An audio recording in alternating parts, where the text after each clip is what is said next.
Aleluia. E aí, diga: Senhor, fala comigo. Toca em quem está ao seu lado aí, diga: não me atrapalha. Diga aí. Muito bem. Irmãos, nós tivemos um encontro maravilhoso, coisas extraordinárias, que foi a ativação ministerial de longe, de perto, na chácara. E no último dia, Deus trouxe uma palavra para o pastor Feitosa e também para mim sobre fundamentos. E eu quero trazer uma palavra, eu não sou o melhor de título, mas eu botei aí, crescendo em compaixão. Eu acho que essa cesta básica vai ajudar você. Crescendo em compaixão. É o título que eu coloquei nessa palavra. A palavra compaixão, um dos sinônimos dela é piedade. E alguém disse que compaixão, ela pode ser descrita como uma compreensão de algum estado emocional de uma pessoa, e ela não pode ser confundida com empatia. Eu fui empático com alguém, como se for, a empatia tem a ver com uma inclinação emocional, mas pouca atividade, ou pouco esforço para alterar uma realidade. A compaixão aqui nessa palavra, ela está combinada a um desejo de aliviar de alguém, de algum sofrimento, uma pessoa, como também demonstrar uma gentileza para uma pessoa que sofre ou passa necessidade. E eu quero englobar essa compaixão também para com o fraco espiritual, para com uma pessoa de caráter ainda não transformado, ou de costumes que são ruins. Diga comigo: Senhor, me faz crescer em compaixão. Amém? E eu quero ler com você uma história de Jesus, que Jesus conta, uma parábola, lá em Lucas 10, onde ele descreve como a gente pode ter compaixão. Quando nós falamos de compaixão, razoavelmente, nós somos uma igreja de compaixão. Todas as obras sociais, dos atos de justiça, das creches, do centro de recuperação, das centenas de cesta básica que são entregues todo mês, do centro de recuperação de crianças, de mulheres, de meninos, daquilo que nós fazemos como expressão da compaixão de Deus por as pessoas. E nesse momento eu quero caminhar com você no desafio, você que está em casa, no desafio de você desenvolver essa compaixão. É a irmã Irene na individualidade, é o irmão Sebastião na individualidade, é o irmão Chagas na individualidade dele, é o pastor João na individualidade. O desejo do meu coração é que você, como pessoa, cresça em compaixão. Nós temos um ambiente que a nossa instituição trabalha um pouco com compaixão. Nós não somos um povo cego em relação a isso. Mas eu desejo que você saia daqui com algum propósito de desejar você melhorar ou crescer em compaixão. Você pode dizer amém? Diga amém de novo. Jesus escuta esse pedido, no nome de Jesus. Aleluia. Lucas 10, do 25 em diante. Eu vou ler numa versão que não é comum, por isso você vai ler aqui, é porque ela descreve ela tem uma expressão melhor. Lucas 10, eis que se levantou um certo doutor da lei, tentando a Jesus, obviamente, e dizendo: mestre, que farei para herdar a vida eterna? E ele lhe disse: que está escrito na lei? Como leis? E respondeu ele, disse: amarás ao Senhor teu Deus de todo o teu coração, e de toda a tua alma, e de todas as tuas forças, e de todo o teu entendimento, e ao teu próximo como a ti mesmo. Disse-lhe: respondeste bem, faze isso e viverás. Ele, porém, querendo justificar-se a si mesmo, é claro, disse a Jesus: e quem é meu próximo?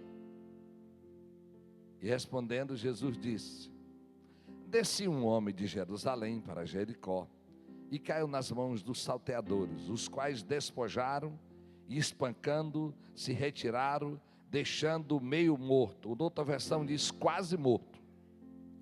E ocasionalmente descia pelo mesmo caminho certo sacerdote, como se fosse um pastor hoje, e vendo, passou ao largo. Outra versão diz que ele passou para o outro lado da estrada. E de igual modo, também um levita, tocador de teclado, de violão, cantor, escritor da Bíblia, chegando àquele lugar e vendo, passou de largo, foi para o outro lado. Mas Jesus disse que certo samaritano, viajando, não era alguém que ia para perto de casa, veio até ele, vendo, foi movido de íntima compaixão, e aproximando-se, atou-lhe as feridas, deitando-lhes azeite e vinho, e pondo sobre o seu animal, levou para uma estalagem, um hotel, um local, e cuidou dele. E partindo no outro dia, tirou 2 dinheiros e deu ao hospedeiro e disse-lhe: cuida dele, e tudo o que demais gastarem, eu te pagarei quando voltar. Você pode dizer amém? Essa é uma parábola de Jesus. Jesus é extraordinário, maravilhoso, fantástico. E Jesus pegou parábola, é algo que era recorrente, comum, que acontecia. Jesus disse que descia de Jerusalém. Quando você for lá, você vai ver. Todo mundo só chega em Jerusalém subindo. É alto. Então, como o templo era em Jerusalém, os sacerdotes, os levitas, estavam vindo de Jerusalém para alguma cidade próxima, Betânia, alguma cidade próxima, porque a escala deles tinha terminado e eles voltariam. Esses sacerdotes, equivalente ao pastor e os levitas, eles tinham muitos rituais. E um deles é que eles tinham que caminhar puros. E daquilo que podia contaminar um sacerdote ou um levita, é que se ele tocasse um morto, ele estaria impuro por 7 dias. Então ele não podia ministrar. Ele não podia trabalhar na escala dele. E a Bíblia diz que desce esse sacerdote, e ele olha e se afasta. Ele passa para o outro lado da estrada. Eu imagino, por várias razões,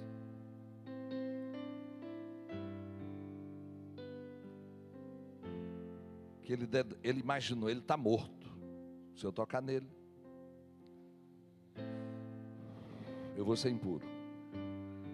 Eu acho que o levita é da mesma maneira. E olha aqui, irmãos, parte dessa palavra que eu vou lhe falar, tem algumas coisas que eu aprendi com o Cote, pastor Marcos Borges.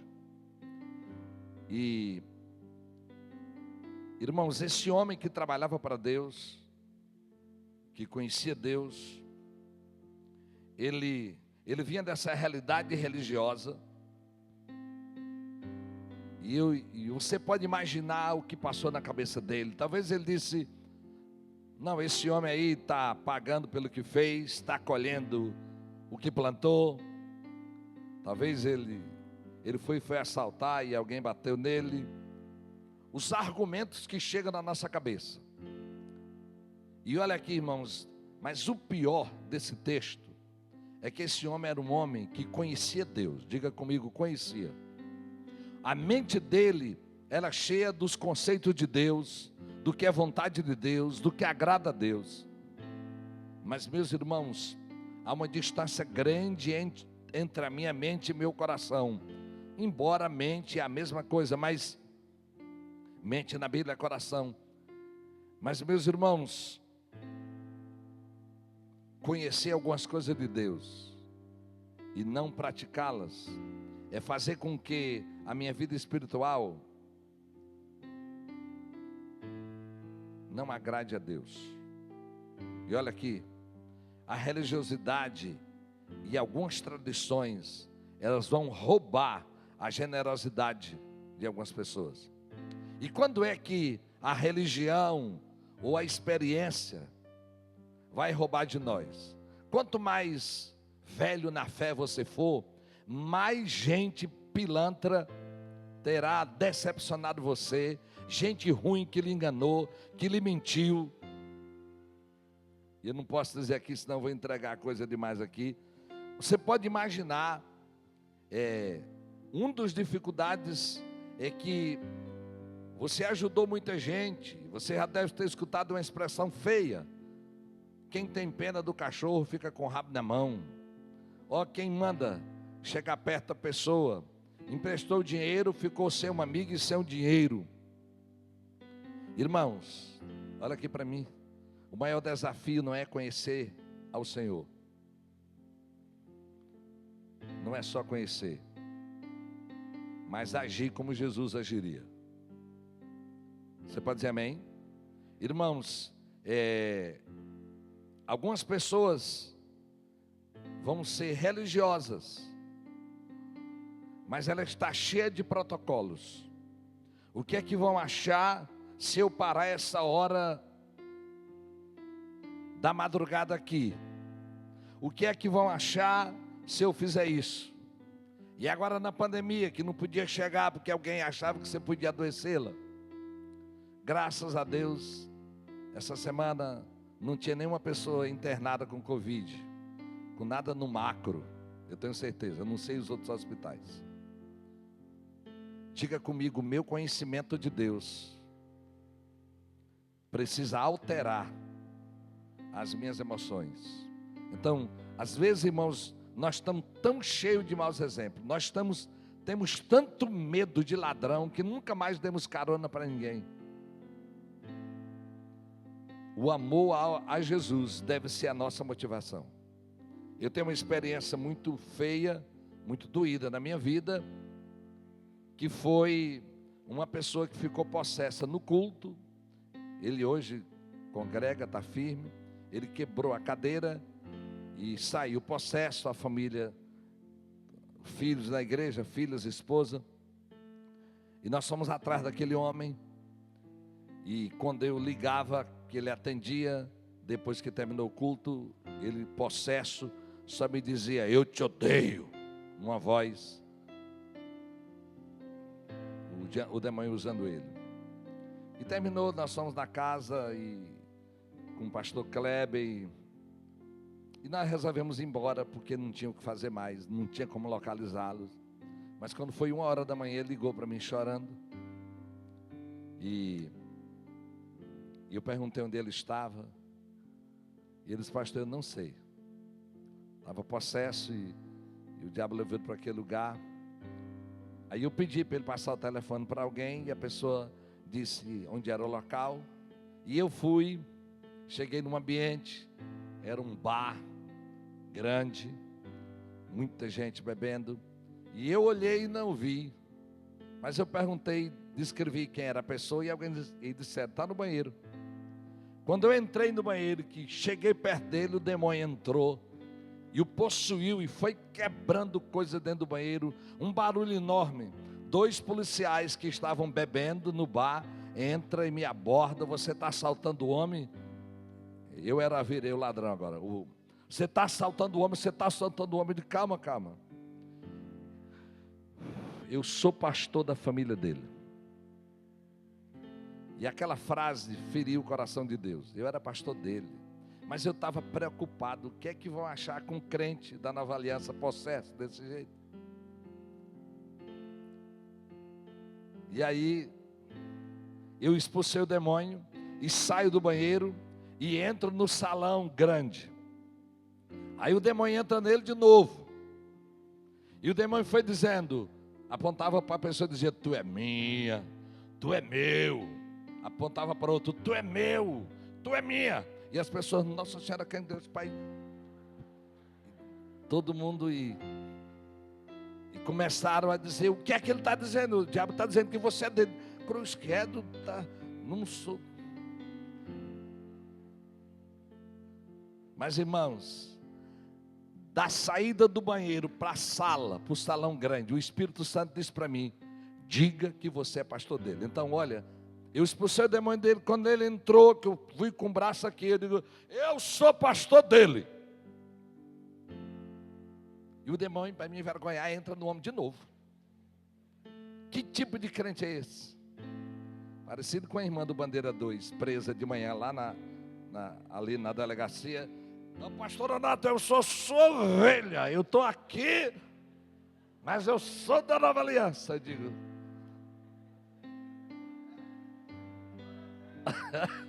sim, essa publicou para a cidade toda. Vamos lá.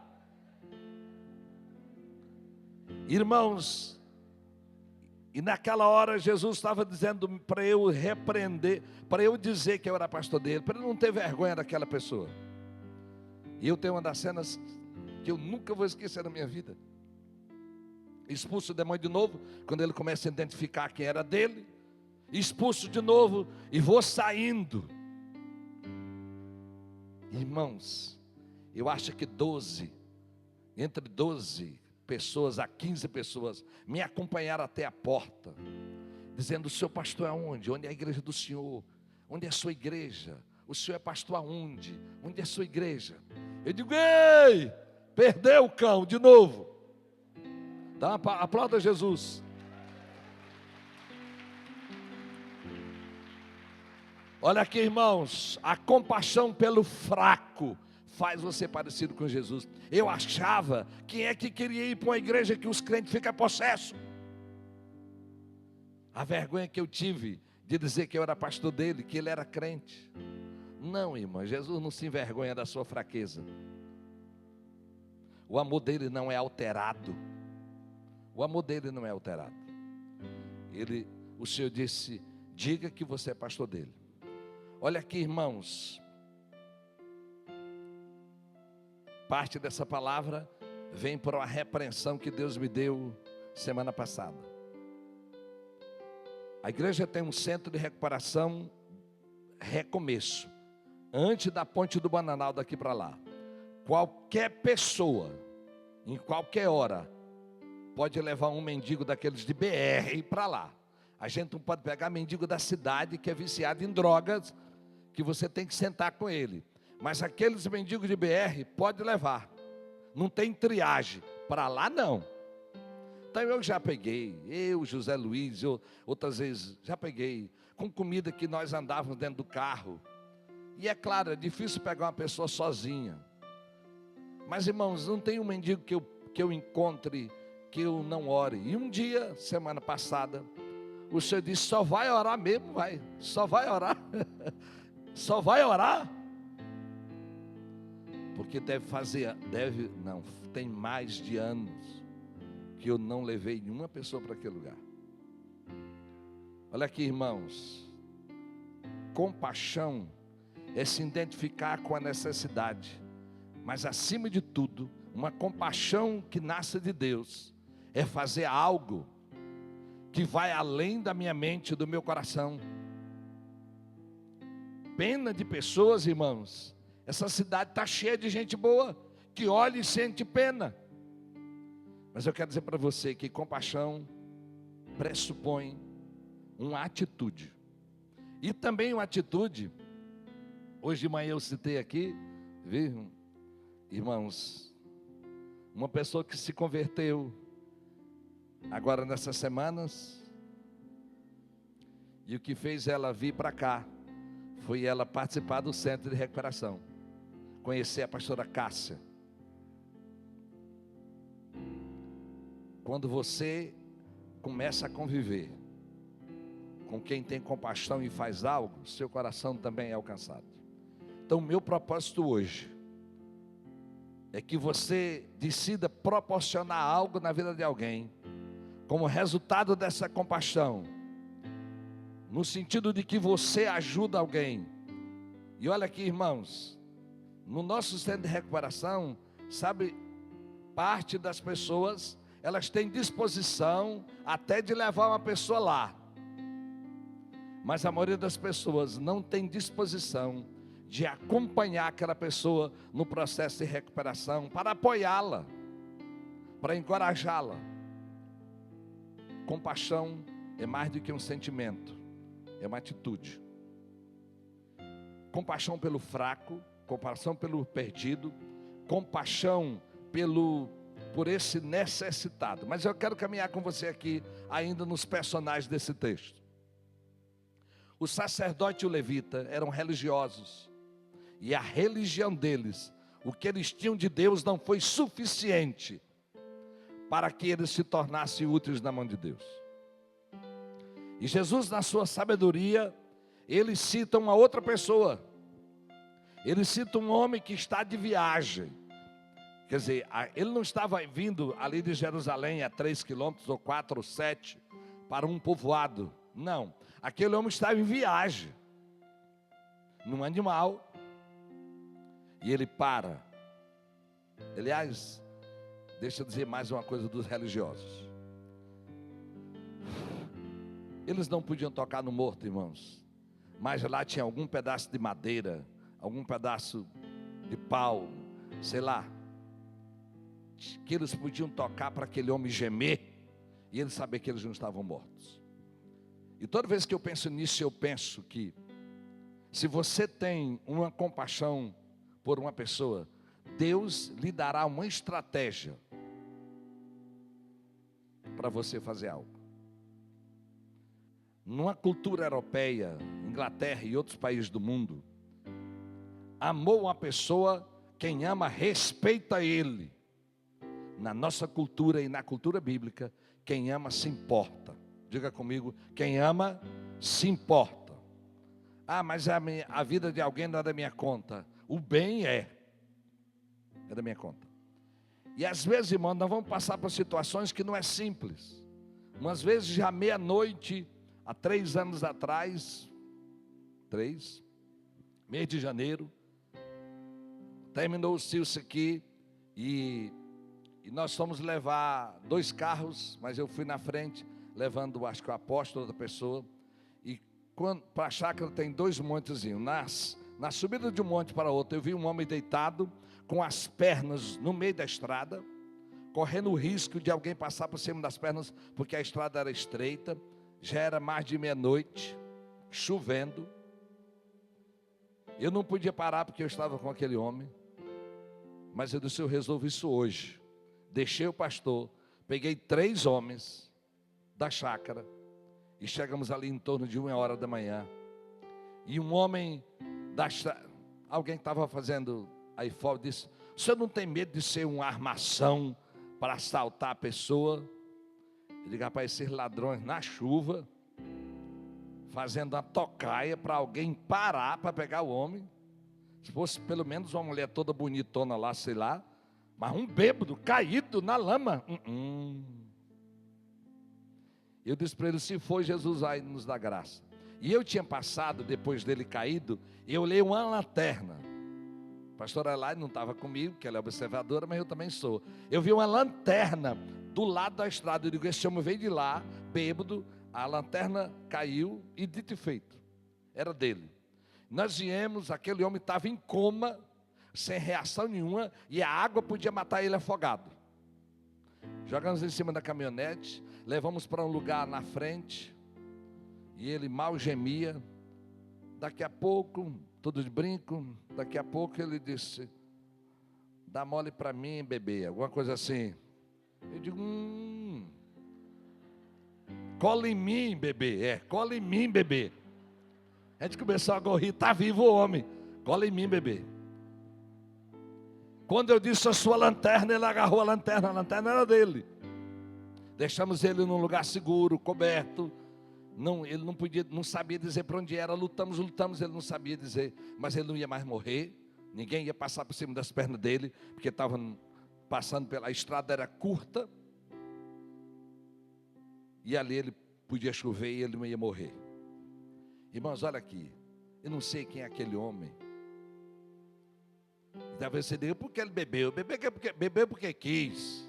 Não, irmãos, o bem a gente faz porque aquela pessoa é criada por Deus, amada por Ele e amada por alguma pessoa na terra, das experiências boas da pandemia que teve, foi uma enfermeira que eu vi uma reportagem e alguém perguntando como é que ela era motivada para atender tanta gente. E ela disse: eu tenho uma motivação, eu lembro que cada pessoa com Covid é amada por alguém. Eu digo que se essa mulher não é uma crente, precisa ser, porque o coração dela tem uma perspectiva do coração de Deus. As pessoas são amadas. É só lembrar da lei áurea de Jesus de Mateus 7. Tudo o que quereis que os homens vos façam, fazei vós a eles. Diga comigo: tudo o que eu quero que faço a mim, eu vou fazer aos outros. Talvez você não bebe, talvez você não passa necessidade, talvez você não esteja desempregado. Mas irmãos, os dois religiosos, o pastor e o líder de célula, ou o levita, eles passaram de largo. Mas um homem que eu imagino, Jesus chama ele de samaritano.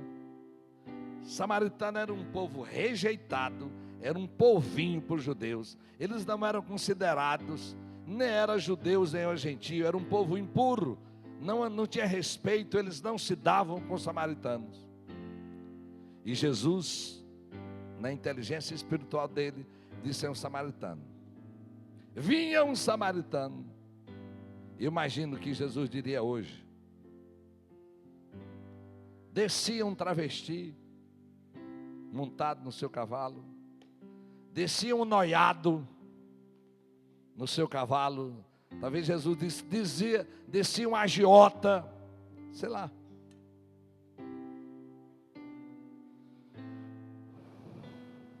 Descia uma prostituta, eu não sei quem.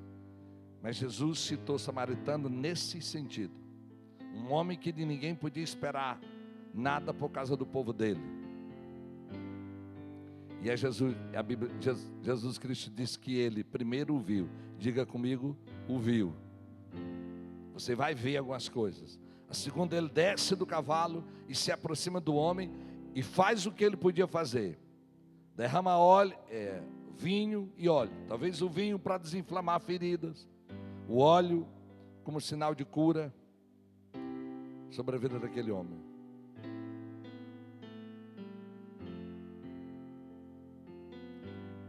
Coloca no seu cavalo e leva para uma hospedaria. Olha aqui, irmão, se fosse hoje, Jesus diria: botou no seu carro e levou para um hotel, para uma pensão, pagou a diária, viajou e ainda disse: quando voltar eu te pago. Irmãos, em nome de Jesus, eu e você somos desafiados, irmãos, a que a gente cresça em compaixão. Aleluia. E eu quero ler um texto com você, do próprio Cristo, de um exemplo de compaixão. Ele está em Lucas 7. Lucas 7, do 11 em diante. Logo depois, Jesus foi a uma cidade chamada Naim.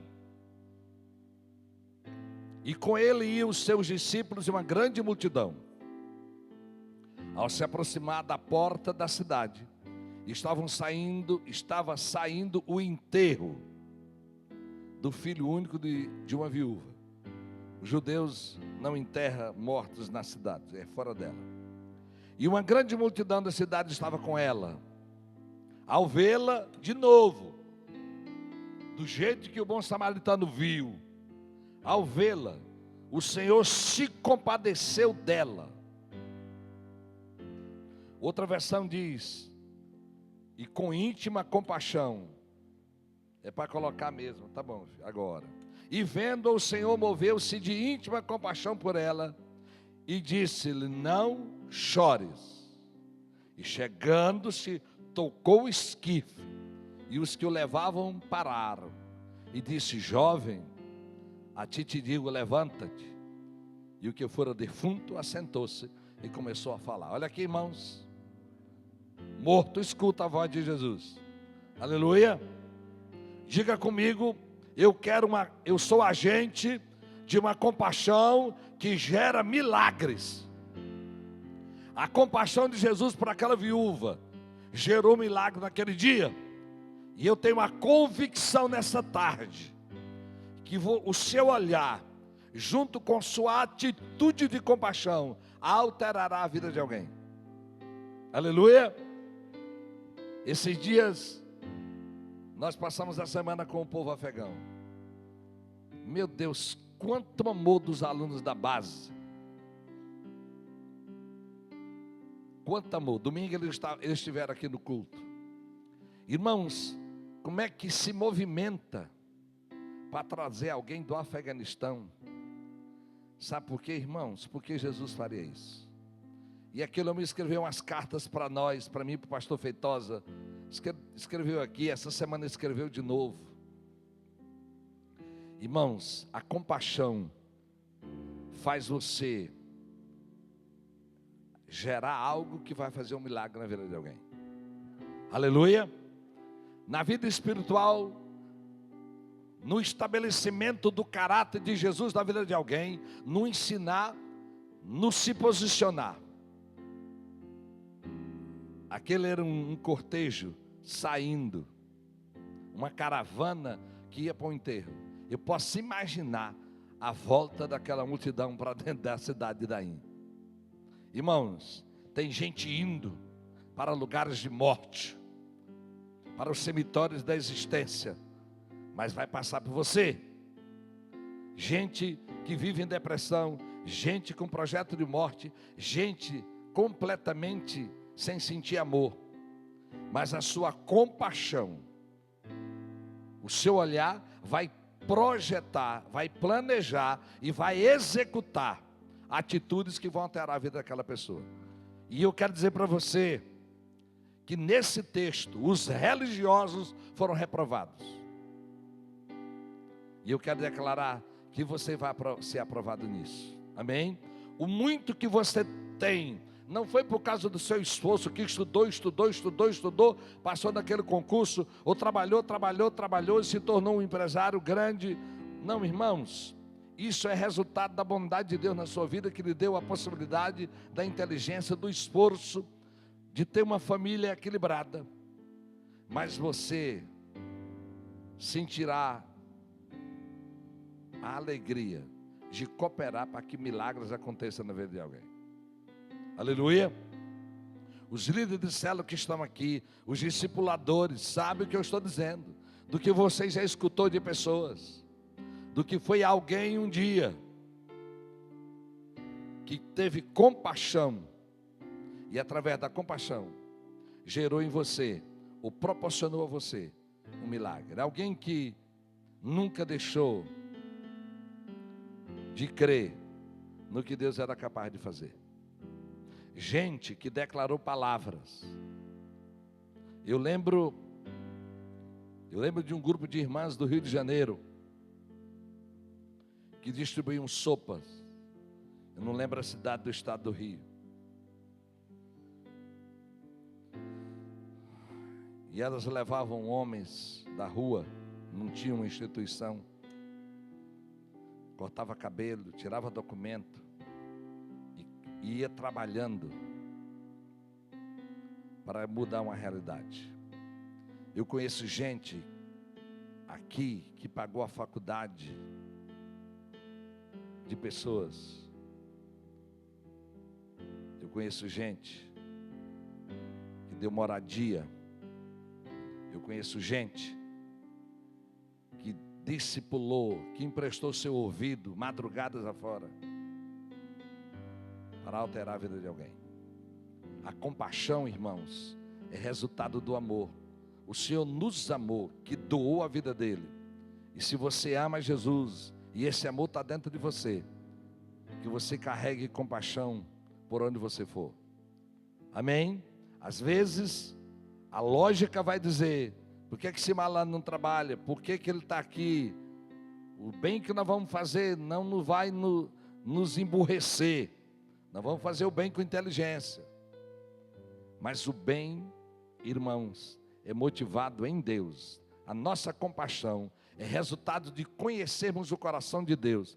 E a gente diz que todo mundo que sobe ao lugar da intimidade com Deus, todo mundo que sobe nos montes da adoração, todo mundo que vai para os lugares e posições altas em Deus, vai ter que descer para o lugar de compaixão, para o necessitado, seja ele físico, emocional, espiritual ou relacional.